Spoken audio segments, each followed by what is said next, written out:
Frank, you had one of these 5-game Eastern swings last month, and just wondered on the last game, the last day, is there anything in particular that you try to do to make sure you bring the requisite energy and forget about the length of the time on the road? Not really. We treat every game like an isolated event. It's a stay in the moment mindset we're going to have through 82 games. I thought we played well in that game, not well enough to win. Obviously, Milwaukee's a monster in terms of how well they're playing this year. Philly's playing well as well, even though they're a little bit banged up. And our focus is only on just executing the right way at the high enough level to get a win tonight. And that's it, really. We saw that McGee's going to be out for a game. Just wondered what you saw from the rotation with Dwight with the starting lineup and how that impacted the bench rotations. Yeah, the starting lineup looked good. We brought him back. Brooklyn was small with their second unit, so we had some struggles in the second quarter with how we did the rotations. So we'll see how Philly, what kind of lineups Philly's putting out there with that group, and we'll try to adjust accordingly. So we're not just strong with our starting group, but with our second group. No, there isn't a big sample size with Richardson out yet, but with Embiid out, what's the big difference with Philly? Well, they're different. Obviously they play through Joel so much, that it certainly changes them. But it doesn't mean they're not every bit as capable of beating us. They've got plenty of firepower. Ben Simmons is one of the best players in the league. Al Horford is one of the best role players in the league, and when he slides to the 5, those teams have always benefited from that downsize, so to speak. So they're 4-1 coming into tonight's game, and we know they have everything they need to beat us. We got to play at a high level. Following up on JaVale's, any sense of if this could be something that would cause him to miss more games once you get back to LA? We don't think so. He probably could have played tonight. He's feeling better. Hasn't eaten in 2 days. He's depleted. He had something that lingered last year, and we're just trying to be smart with it.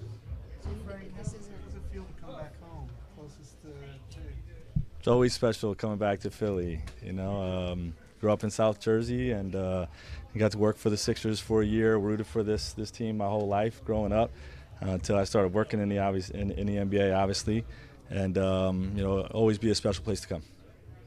When you have a player with flu-like symptoms like JaVale has, do you think about sending him home? We did. We want to see how he felt today. He actually traveled by himself from New York to here, A, to keep him away from the team, and B, just to make it more comfortable for him. But that's always a consideration, yes. Is it a recurrence of the pneumonia that he had last year? Or no, we don't think so. He just had an elevated fever for a day and a half or so, and really didn't eat much, until this afternoon, I believe. You have Kyle Kuzma on the injury report. Obviously, he's playing, but what's that concern about in that pop-up? What do you mean, the ankle? Yeah. It's just soreness. He tweaked it, I think, a couple games ago. And it's just been playing through it, and it's been a see how he feels type of thing. But he's good to go. Could you share some thoughts on Coach Roy Hibbert? Roy's my man. We had some great years together in Indy. He's a very, very close friend. His family's very, very close to my family, our wives, our kids, all those types of things. And, we'll always have a special bond. Like I said, we had some great years together. We've remained close. I had dinner with him last night, and we caught up on some things. And I'm happy to see him get into coaching. I think he's gonna be a great coach. He's got a great career ahead of him. Who would you say is better at verticality between Roy Hibbert and Jared Dudley? Well, Jared plays for me currently, so I'm going with Jared Dudley. It's